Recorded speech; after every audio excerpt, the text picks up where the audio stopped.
What's up, ladies and gents? Hopefully you're having a great day. I wanted to talk to you again about Dead by Daylight because this is a game that I am having a blast with. Really enjoying it, but I feel there are some things that could be buffed in the game itself. I'm not talking about perks or killers or anything like that. I'm talking about the actual game itself to make this a truly special game that I think will have years and years left in it to come, because the whole idea of releasing new killers and new survivors and maps is awesome. It definitely generates a lot more interest in the game. You get new perks with that. You get a lot of goodness with that. So I really do think that Dead by Daylight could be something truly special.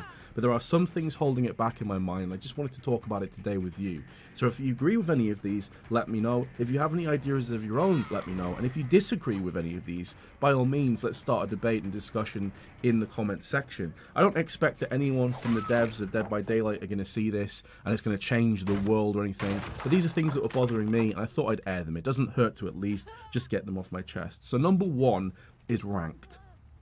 I'm currently rank 1 as a killer, and that doesn't really take much. You just have to grind the game a bunch. The way the rank system works, it's not ELO, it's nothing like that. If you just play a bunch and you have relatively decent games, you're going to go up the ranks pretty fast. And if you're a better than average killer, you're going to go up there really, really quick. So I'm rank 1. I'm not a special killer by any means, but I've been there consistently since I started playing the game again about 3 weeks ago.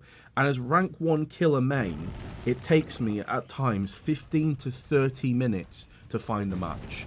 And I'm not talking about at times through the day that you wouldn't expect many players to be on. I'm not talking like 4 in the morning here. I'm talking at decent times through the day. It's taken me sometimes 15 to 30 minutes to find a game, which is ridiculous. That is absolutely ridiculous, and it completely takes the enjoyment out the game for me because I have to wait such long periods of time. Additionally, I'm also a streamer, so when you're streaming and you're sat there with 15 to 30 minutes of just waiting, it does hurt the stream significantly. It doesn't even matter if you're the most interactive streamer out there and bouncing questions off chat, etc. You're going to be losing viewers. You're going to be hemorrhaging interest in your stream because you have these massive wait times. Now, the reason why these wait times are so hard and so brutal is because there's no incentive to be rank 1.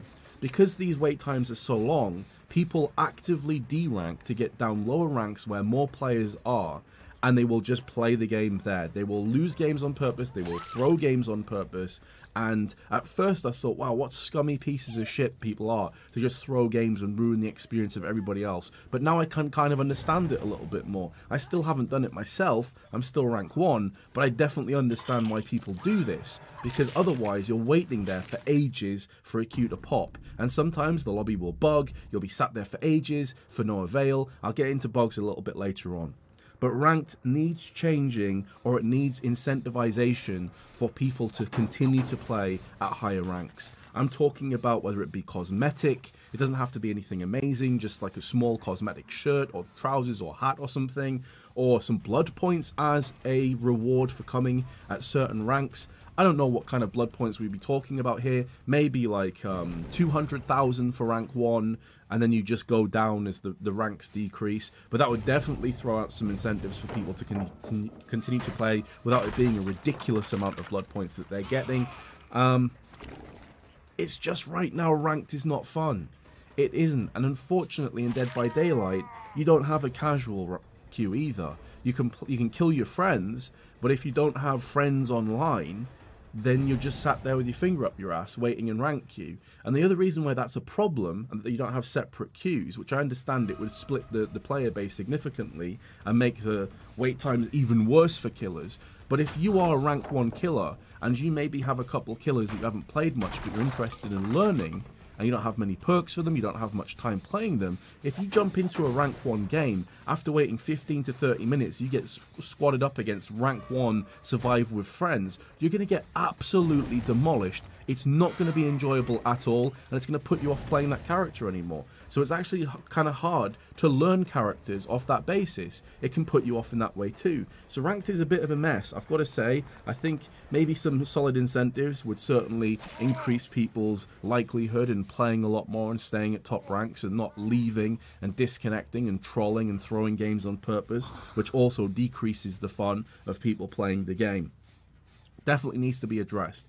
Number two, I think most people agree on this, and hopefully it's in the pipeline to come down at some stage, is dedicated servers. I don't think I really need to expand too much on this.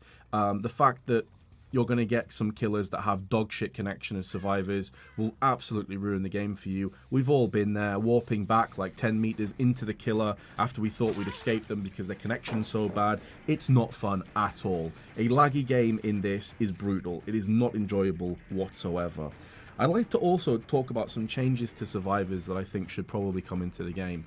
Now, again, I realize that Behaviour aren't the biggest developer in the world. They're not an EA, they're not an Activision or a Blizzard. I get that, but I think at some point it would be really cool if these changes were implemented. So first off, right now there is no reason to play male characters in this game.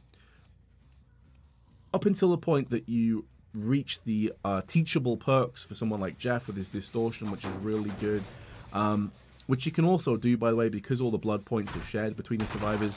You don't even necessarily have to play Jeff. But if I wanted to play Jeff, for example, I thought, okay, yeah, he's the kind of character I'd like to play as.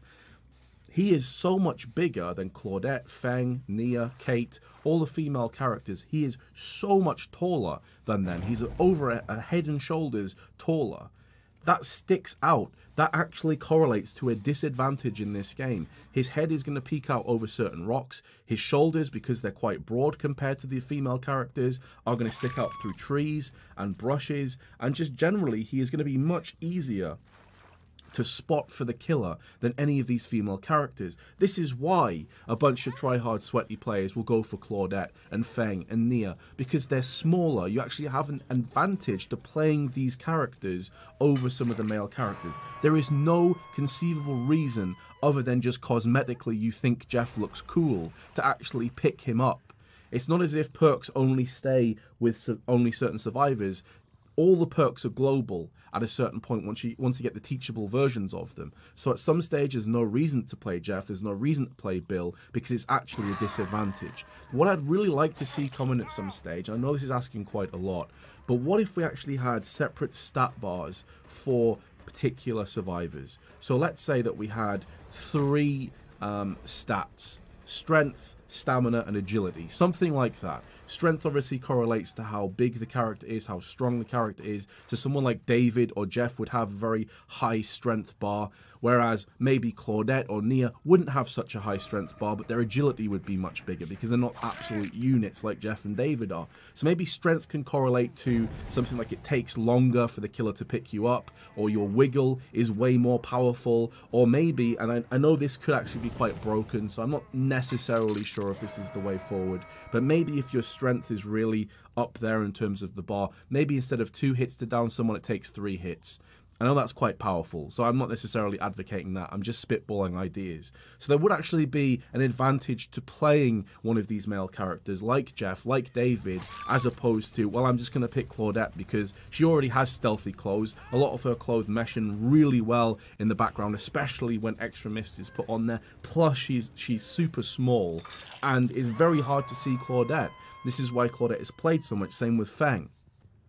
So it'd be really cool if you had these bars, maybe agility corresponded to how fast people vault or how quickly they can jump off hooks, these sorts of things. Maybe strength could also increase the amount of time that the survivor like Jeff or David could remain on the hook. It's like an endurance-based thing as well. And then stamina could be for how long someone can sprint, for how long somebody can run without getting tired. So maybe Jeff and David have very low stamina, whereas someone like Claudette only have very high stamina, so they can continue to be quite fast. Whereas like Jeff and David could be more tanky survivors that can actually play. You can actually start to get some kind of roles coming into this game where if you play a Jeff or a David, you can take the extra hit for your teammates because you have the extra strength. That's what I'm trying to talk about here. It would be cool if there was something like that implemented in the game. Obviously, in terms of balancing, it could be a nightmare, and I concede that point. I understand that completely. I'm not sure how it would be put into the game, but I'd really like to see something like it come into the game.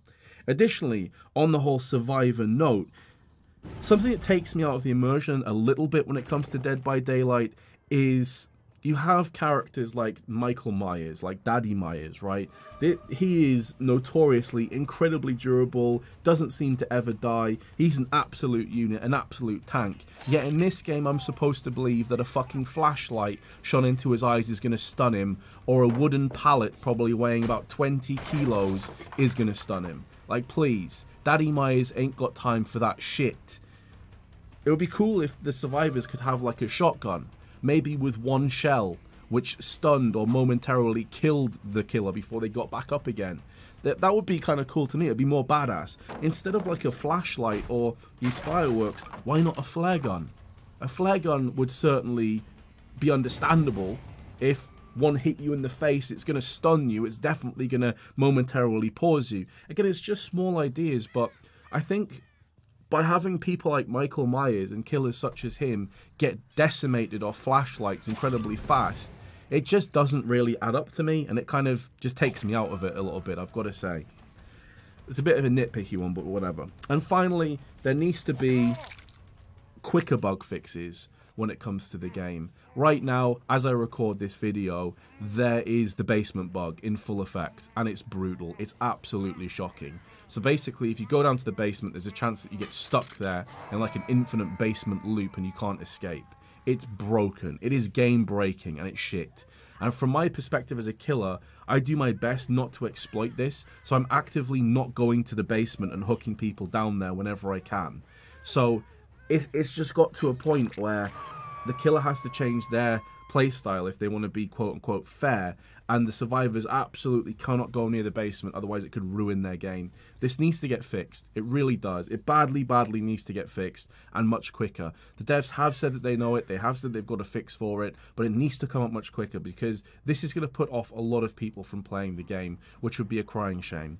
So those are my basic things that I'd like to see kind of implemented or changed or altered in the game. Do you agree or do you disagree? Do you have any of your own ideas also as to what could really help this game become more successful and more special? Because to me, I know I've just basically put a bunch of negatives out there. I really love this game. This video is coming from a place of passion. I would not be making this video, I wouldn't be wasting my time if I didn't think this game was worth it, and I absolutely do. So on the off chance that anyone from the devs is watching this, I know it's a very small chance, I love the game, guys. I really do think that you could turn this into something truly spectacular and special. Thanks for your time. I'll see you in the next video. Peace.